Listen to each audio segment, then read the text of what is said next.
Hola, buenos dias. It's Kaipacho with the Weekly Paleo Report, and it is June 26th of 2019. And I think we are officially entering what we call the eclipse season in astrology, and we have some powerful eclipses coming along. We've got a total lunar eclipse happening at 10 degrees 37 minutes of Cancer next Tuesday. And then we have a lunar eclipse coming up 2 weeks later. And of course, these are happening on the moon's nodes. That's where all eclipses happen. And they are, in opposition to Saturn, because Saturn is traveling along around 17 degrees, of Capricorn, conjunct the south node of the moon. So we're going through this period of the sun opposing Saturn as it comes around to the north node of the moon. And right now, actually, that sun is in square to Chiron, because Chiron is in the early degrees of Aries. So we have a little bit of a T-square happening here. Let's look and see what else is going on besides these eclipses, because there's a lot going on. Mercury is going into Leo today. And I just want to mention that, Mercury and Mars have been traveling together since probably, if I give it a 6-degree orb, probably June 10th. And they will remain within that 6-degree orb until July 15th. I want to talk a little bit about that Mercury conjunct Mars, particularly moving through the watery sign of Cancer. But now Mercury is moving into fire, Leo.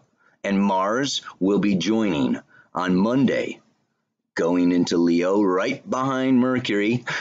Mercury is going to station at 4 degrees of Leo on July 7th, and then go back and hit Mars again. So, these two, just think it, it's fiery communication, it's hot-headed, it is, rapid thinking, it is impulsive ideas.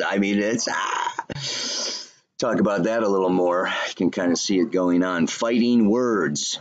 Mars fighting Mercury words. These kinds of things come to my mind.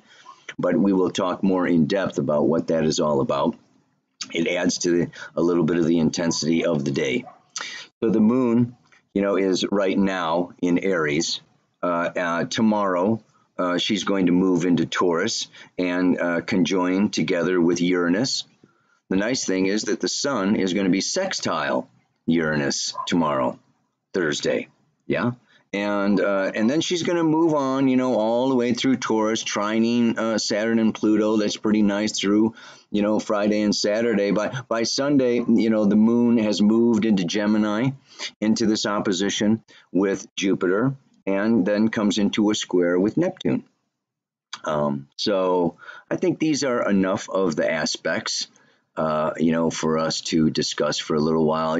You may consider that this eclipse season is reflecting what happened 18.6 years ago. We have these eclipses on some of the same places, and you may want to look to see where, 10 degrees of Cancer falls in your chart, and then the next one, the lunar eclipse is going to be coming up around 24 degrees of Cancer. You want to see what house, what aspects, because these eclipses are far more active in your personal life if they are touching points within your natal chart.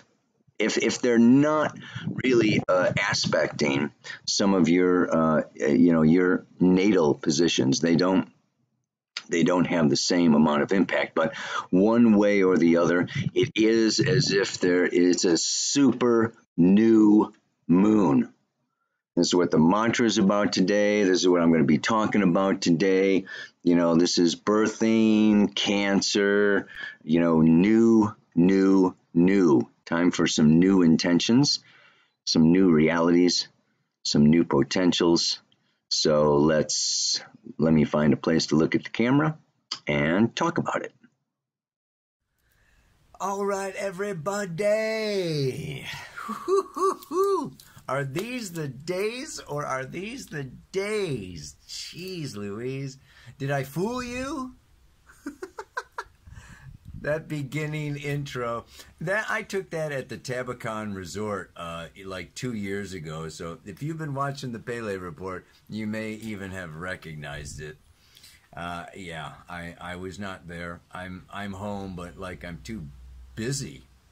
Mercury conjunct Mars, opposite Saturn and Pluto. Get all this kind of stuff done. Business, business, business. Ah, it's crazy. So anyway, it's not going to stop. It's not going to let up. It's going to get crazier.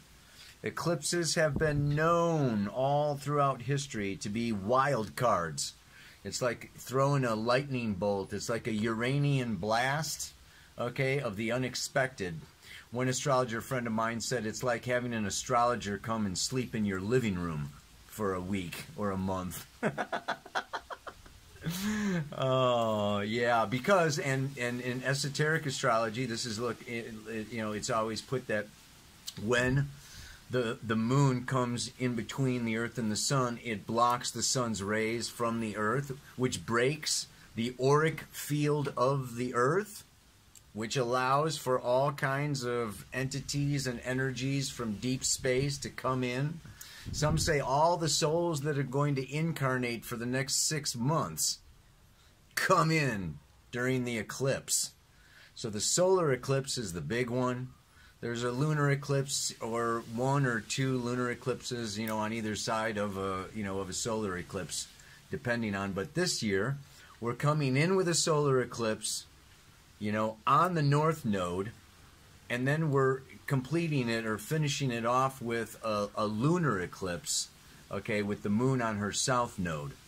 So this has a couple of different factors, a couple of different things that, you know, we want to bring in. Number one, okay, the north node eclipse, a lunar north node eclipse happening particularly in the sign of Cancer, means that it's very emotional. The moon is in her own sign. She's on her own north node. So she really brings in this very powerful emotional energy, an emotional spiritual energy.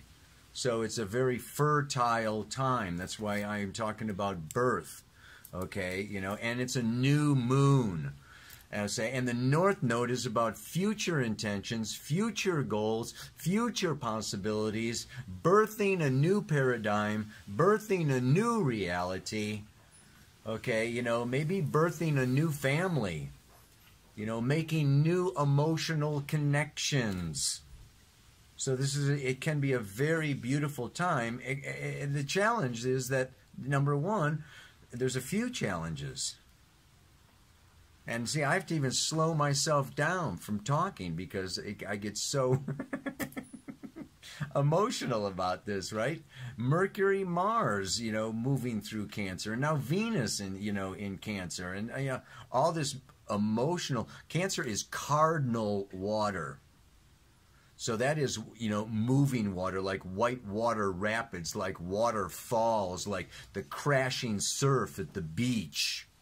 Scorpio is fixed waters, like a deep lake that's, you know, just like still, right? You know, and Pisces is mutable water, just kind of, you know, more like clouds and mist and fog and rain a little bit, you know, drizzle.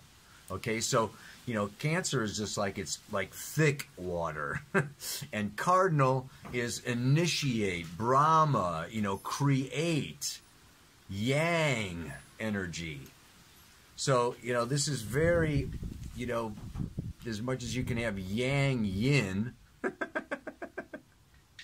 that is like, you know, the powerful feminine energy that wants to...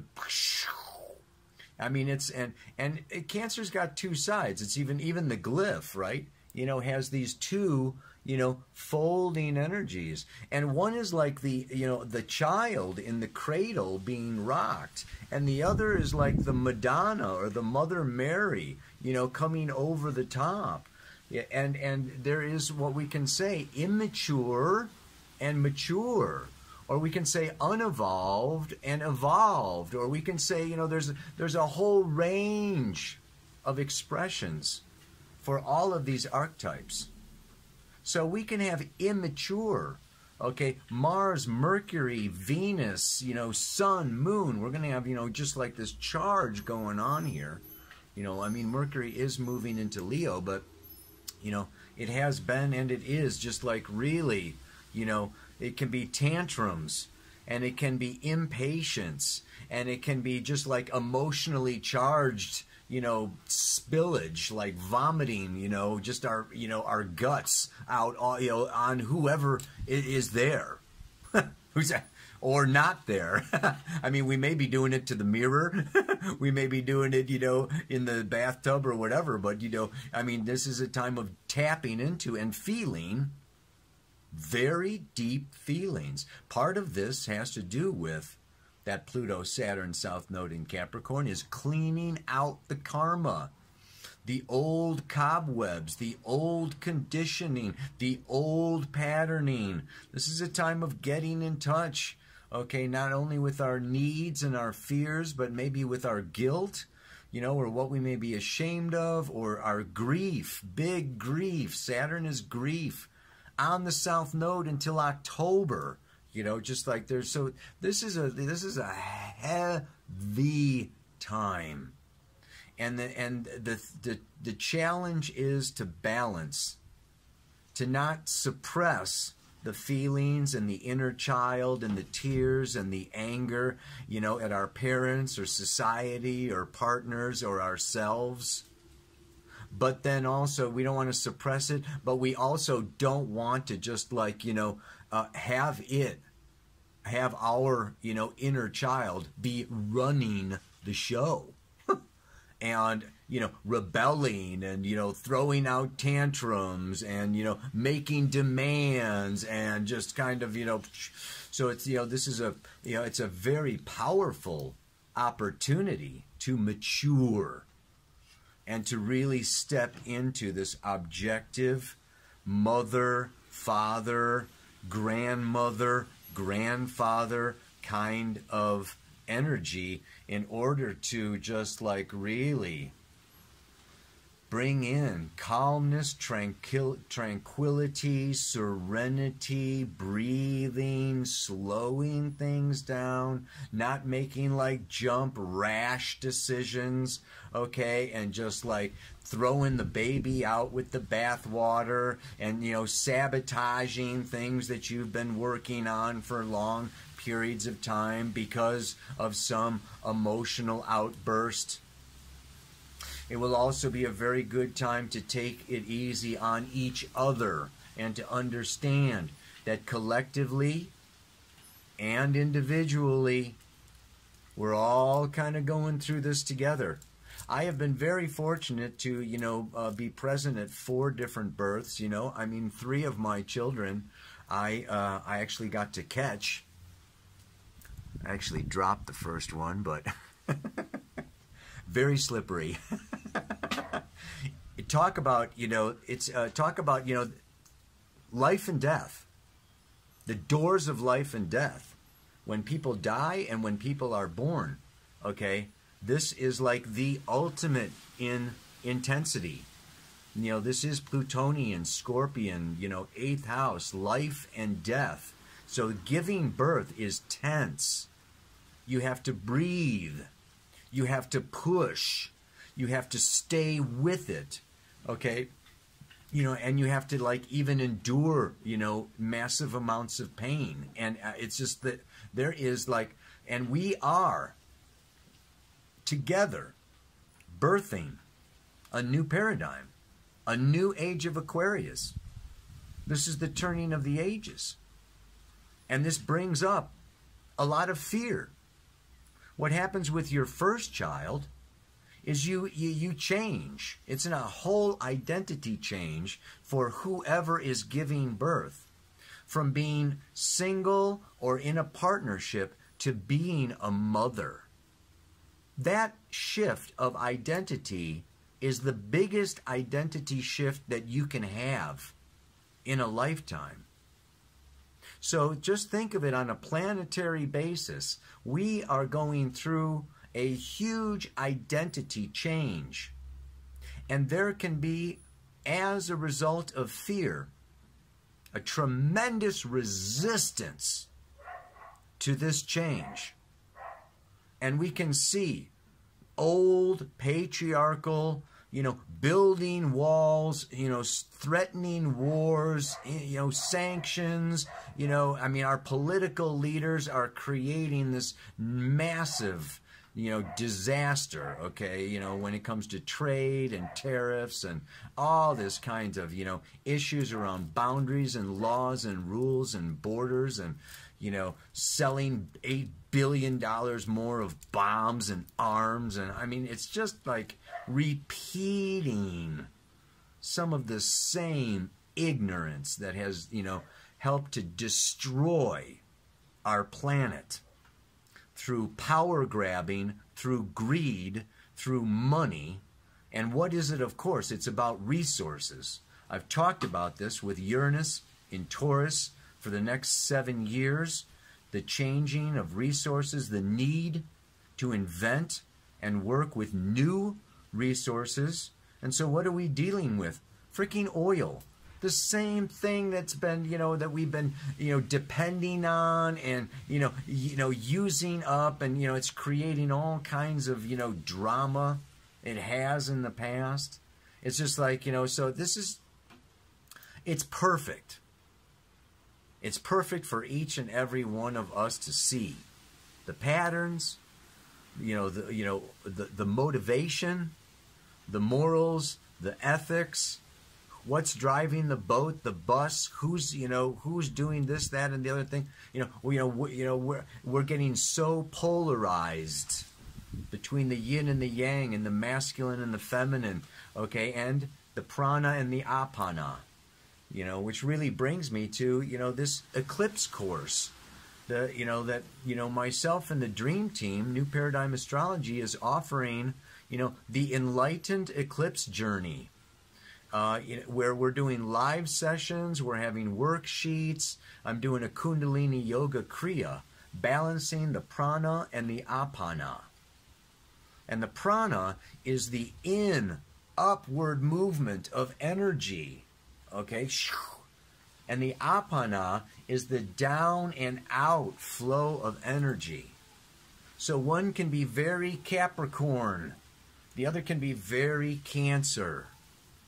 One can be very yang, one can be very yin, one can be very inhale, one is the other exhale. These really need to balance.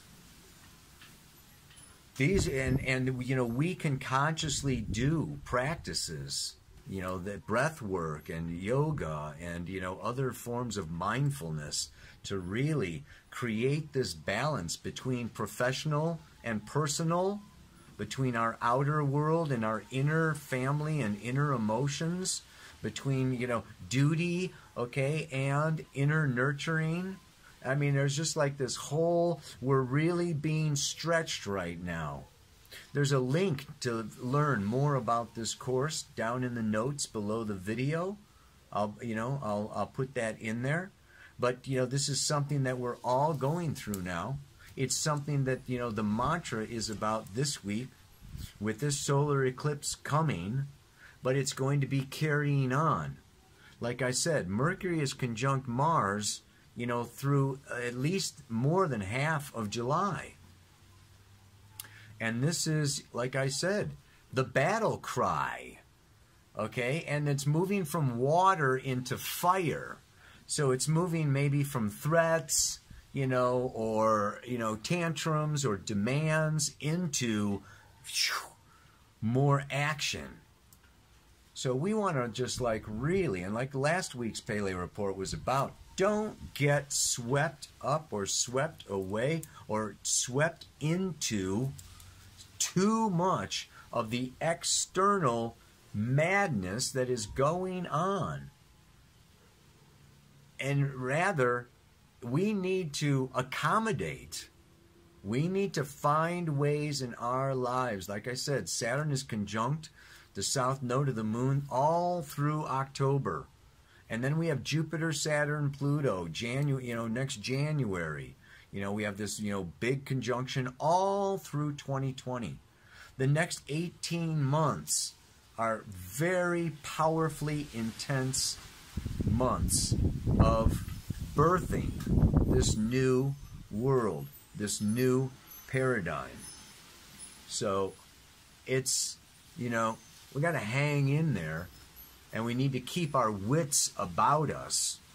You know, just like the midwife at the, you know, at the birth. It's like she needs to like really be present, awake, aware, well rested, not under the influence of like hardly anything, but really, you know, focused. This is really a time. And with all of this, okay, you know, we can really birth a new paradigm, a new reality, new identities. It's going to be so beautiful. 2021, 2022, you know, Saturn goes into Aquarius, Jupiter goes into Aquarius. Things are going to lighten up. There's no doubt about that. Pluto and Saturn in the South Node moving through Earth. Heavy, deep, solid Capricorn, okay, is like really, you know, we're like the chicken breaking out of the egg. And I'll bet that chicken, you know, really, you know, is pecking. I don't know if you've ever seen one, but it's a big job. That chicken getting out of the egg is a big job. Oh, man. And it's scary. We actually had an earthquake here last night. A bunch of stuff fell off of our shelves, and we broke things and everything. It's the biggest earthquake I've ever been in. It's, yeah, and more of that is highly possible also. We can have some real shakeups going on, not just emotionally, not just mentally, not just socially, but like planetary wise. So let's just, you know, really, and that's where Cancer can also come in. We heal each other, we support each other, we hold each other, you know, we create a container that's compassionate and loving and holding for unity in diversity. And that brings me, that reminds me, on Sunday we are having a webinar, a free webinar that is announcing and giving discount tickets, okay, to Astrology Rising 2. We did one back in 2017. We're going to do one next May to celebrate Saturn going into Aquarius and the North Node moving into Gemini. Dancing, yoga, kirtan, the beach in Costa Rica. You are going to freaking love it, man. You got to check out that webinar. And I will put the link for that webinar down in the notes. I mean, we're cranking it. This is the time where you got to crank it. We got to crank it. Step on the gas, baby. It may be tempting to slam on the brakes, but no. You got to, you know, you got to be this, you know, the race car driver is like on it, awake, aware, you know, gas pedal, gas brake, gas brake, gas brake, gas brake. So, you were made for this. You were born for this. If you're alive right now in a physical body, you came to Earth for this. So, like, just, you know, rather than, like, you know, duck and cover, run and hide, cry your brains out, it's like, no, man. Take it.